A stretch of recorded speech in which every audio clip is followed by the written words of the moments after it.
અભય થઈને નિષ્પક્ષતાથી નિરપેક્ષ રીતે વાસ્તવિકતાનો અરીસો રૂપી સચોટ માહિતી લાવતો સત્યની સાથે અભય ટાઈમ્સ।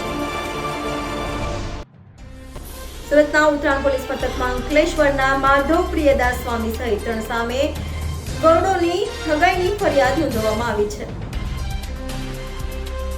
સુરત શહેરમાં વધુ એક સ્વામી વિરુદ્ધ ફરિયાદ નોંધાઈ છે। સુરતના ઉત્તરાયણ પોલીસ મથકમાં અંકલેશ્વરના માધવ પ્રિયદાસ સ્વામી અને તેમના ભાઈ સહિત 3 સામે ફરિયાદ નોંધાઈ છે।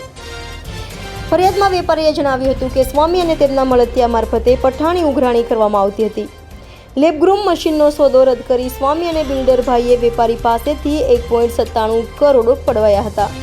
હાલ તો ઉત્તરાયણ પોલીસે સ્વામીના ભાઈ ગિરીશભાઈ ભાલાણાની ધરપકડ કરી છે, જ્યારે વિક્રમ ભરવાડ દ્વારા ઉઘરાણી શરૂ રાખી કહ્યું હતું કે 63 લાખની એન્ટ્રી વસૂલવાની બાકી છે।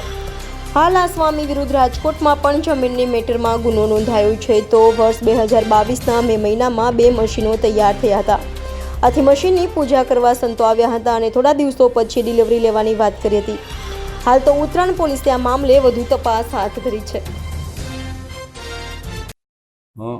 આ કામના ફરિયાદી દિલીપભાઈ કાનાણી જે છે તે લેબગ્રોન ડાયમંડ મશીન બનાવવાનું કામ કરે છે।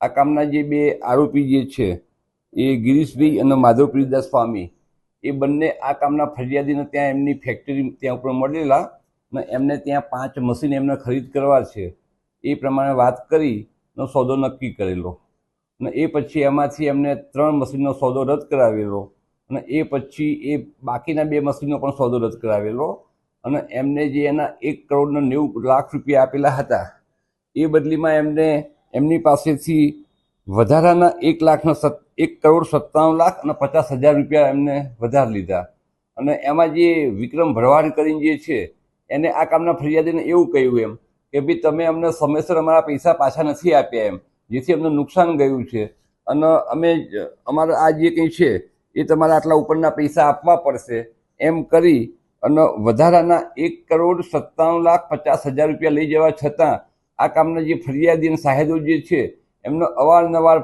ધમકી આપતા ટાંટિયા ભાગી નાખવાની, મારી નાખવાની, જેથી આ કામના ફરિયાદીએ ઉત્તરાયણ પોસ્ટીમાં ફરિયાદ આપતા ગુનો રજીસ્ટર કરવામાં આવેલો છે અને આ કામે એક આરોપી ગિરીશભાઈ ભાલારાનો અટક કરવામાં આવેલા છે।